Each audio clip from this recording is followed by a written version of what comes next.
या रब्बुल आलमीन,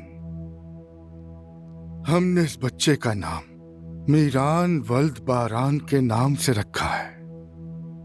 इसे हर तरह की बुराई से दूर रखिएगा। आमीन। ये नाम इस बच्चे को रास आए और इसका नसीब अच्छा कर अल्लाह। अल्लाह इसे सबके लिए मुबारक करे, बुराइयों और शर से दूर रखे।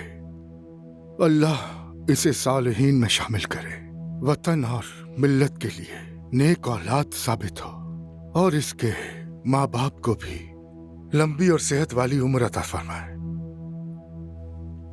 आमीन। आमीन। मीरान बेटा, अपने नाम के साथ जीते रहो मेरी जान। आमीन।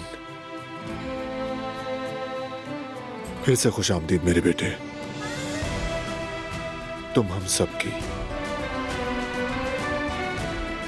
जिंदगी हो।